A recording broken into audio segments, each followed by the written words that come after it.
하나님도 사람의 믿음을 막지는 못합니다. 오해가 있는 말처럼 들리지만 하나님도 인간의 진지한 믿음은 존중할 수밖에 없다라는 사실이에요. 그렇기 때문에 오직 나의 의는 믿음으로 살리라. 믿음으로 삽니다. 믿는 자는 멸망치 않고 영생을 얻게 하셨습니다.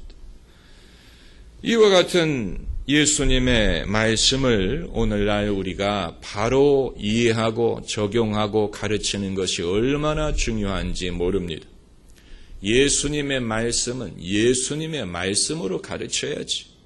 많은 사람들이 자기의 입장을 가지고 자기의 관점대로 예수님을 해석해서 예수님의 이름을 빌어서 자기의 의견을 전하는 경우가 얼마나 많은지 모릅니다. 그것이 사람들이 범하는 가장 큰 실수입니다. 그래서 미국 사람들은 예수님의 이름으로 미국적인 가치를 전하고 또 해방 신학자들은 예수님의 이름을 인용하면서 해방 신학이라는 엉뚱한 것을 전하고 또 기복 신앙을 가르치는 사람도 예수님의 이름을 빌려서 사람의 욕심에 업히라는 그런 가르침을 전합니다.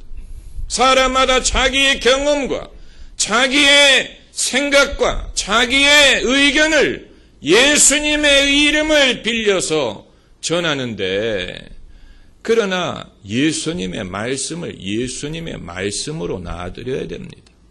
예수님은 예수님이고 예수님은 당신의 말씀을 전하고 그것을 우리가 이용하려고 하지 말고 그대로 받아들이고 그대로 이해할 때 그게 하나님의 나라의 능력이 되는 것이지. 예수님이 세상 나라를 이루려 오신 게 아니지 않습니까? 예수님이 하나님의 나라를 가르치셨지 이 세상의 영광이나 이 세상의 어떤 인간적인 개혁을 가르친 것은 아니에요. 하도 세상을 탓하고 남을 탓하고 미국을 탓하고 부자를 탓하고 누구를 탓하고 이런 사람들이 많기 때문에 그런 것입니다. 여러분, 예수님은 서민들과 같이 사셨고 예수님 자신이 서민이셨습니다. 예수님은 특별히 가난한 자를 위하지는 않았지만 예수님 자신이 가난하셨어요. 가난한 자들과 함께 사셨습니다. 예수님은 그 당시 사회에 가장 힘없는, 힘이 없고 돈이 없고 건강이 없고 심지어 의의가 없는 자들과 함께 하셨어요. 그들에게 천국을 말씀하시고 그들을 고쳐주셨습니다. 예수님이 가난한 자였어요. 그렇지만 예수님께서는 그들의 울분을 자극을 한다든가 그들의 어떤 이 상처를 자극을 한다든가 심리적으로 그들을 움직여서 무슨 인기를 얻으려고 하신다든가 무슨 사회 개혁을 이루고자 한다든가 계급투쟁을 하려고 한다든가 예수님은 그러지 않았습니다. 예수님께서는 파퓰리즘을 가르치지 않으셨고 예수님은 미움을 가르치지 않고 예수님은 가난한 자들을 위하셨지만 가난이라는 문제를 극복하려고 하지는 않았어요. 예수님의 목적은 어떻게 하면 세상을 좀 더 잘 살게 만드느냐에 있는 것이 아니었습니다. 어떻게 하면 좀 더 세상을 공평하고 더 민주적인 사회를 만드느냐에 예수님의 관심사가 있지 않았습니다.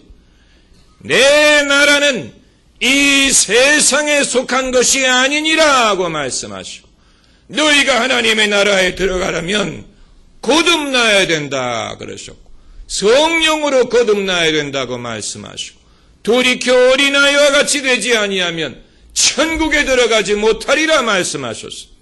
예수님의 관심사는 하나님의 나라에 있었지 이 세상을 좀 더 잘 살게 하고 이 세상을 좀 더 바르게 만들려고 하는 것은 예수님의 관심사가 아니었습니다.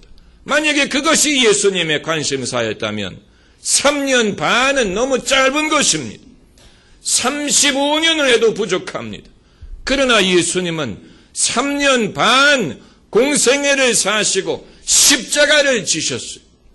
여기에서 예수님은 무엇을 이루고자 오셨느냐를 발견해야지. 그러지 않고 예수님을 인용에다가 내가 하고 싶은 말을 하는 것은 그건 모든 사람이 범하는 실수고 예수님은 동네 북으로 사용하는 경우가 많습니다. 동네 북. 예수님을 사람들이 멸시하지는 않지만 이용하려고 합니다. 예수님은 어느 누구에게도 이용당하지 않으십니다. 예수님은 어느 누구의 눈치도 보지 않으십니다. 예수님은 당신의 말씀을 하시고 당신의 일을 하시고 그리고 십자가를 지고 가셨어요. 할렐루야. 예수님은 당신의 일을 하셨어요. 그래서 예수님의 말씀 중에 예수님의 정신 중에 우리가 정말로 본받아야 되는 것 중에 하나는 절대 평등주의입니다. 사람 위에 사람 없고 사람 아래 사람 없어요. 부자든 가난한 자든 죄인이든 의인이든 하나님 앞에서는 별 차이가 없어요.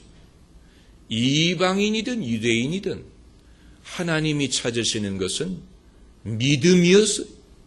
믿음.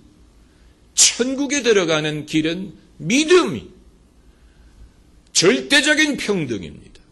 모든 사람이 하나님의 나라에 들어갈 수 있는 유일한 길은 믿음이에요. 그렇기 때문에 이방인에게 믿음이 있을 때 예수님은 칭찬하시고 유대인에게 믿음이 없는 것을 예수님은 안타까워하셨어요. 유대인이라고 해서 팔이 안으로 굽은 것이 아니고 이방인이라고 해서 예수님이 차별하신 것이 아닙니다. 오늘 본문 말씀을 보면은 예수님이 로마 백부장의 믿음을 보시고 기히 여기셨다는 말씀이 나와요. He marveled. 놀라셨다는 말씀입니다. 여러분, 하나님은 인간을 다 파악하고 계십니다. 하나님은 인간을 아십니다. 우리가 가진 어떤 것도 하나님을 놀라게 할 만한 것은 없습니다. 성경 어디에도 하나님이 누구 보고 어쩌면 이렇게 잘생겼냐 이렇게 놀라신 구절이 없고요. 야, 어떻게 너는 그렇게 머리가 좋으냐 뭐 이런 성경 구절도 없고요. 성경 어디에도 너 어떻게 음악을 이렇게 잘하니 이렇게 칭찬하신 적이 없습니다. 하나님은 칭찬에 인색하십니다. 세상에는 칭찬에 인색한 사람들이 많죠. 저도 그 중에 하나인데 그게 그거죠. 뭐 그 사람이 그 사람입니다. 예의상으로 칭찬을 하죠. 결혼식에 가서 신부가 예뻐요. 예쁘다고 그래야지. 그 자리에 가서 그러면 신부 화장이 왜 저래요? 그랬다가는 얻어맞습니다. 거기에서는 그냥 예쁘다고 해야 됩니다. 연주회 가서는 정말로 잘했어요. 이래야지. 더 잘한 것도 내가 들었거든. 그러면 얻어맞습니다. 이 세상에 이 칭찬이라는 것은 그 집에서 식사한 다음에 정말 맛있어. 정말 당신처럼 잘하는 사람이 없. 그래야지 앞으로도 얻어먹지. 그런데 예수님은 웬만한 것은 보고 놀라지 않았어요. 예수님이 누구네 집에 신방 가셔가지고 집이 왜 이렇게 좋아요? 이런 말씀하신 적 없습니다. 이런 게 예수님 놀라게 하지 못합니다. 그런데 단 하나 예수님이 놀란 게 믿음을 보고 놀라셨어요. 그래서 이 백부장의 하는 말을 듣고 예수님이 기이 여기시며 내가 이스라엘 중에 이만한 믿음을 만나보지 못했다. 이렇게 말씀하셨어요.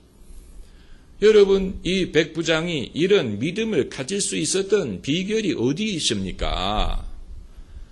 믿음이 있다는 사람들을 가까이 하지 않았기 때문에 그래요.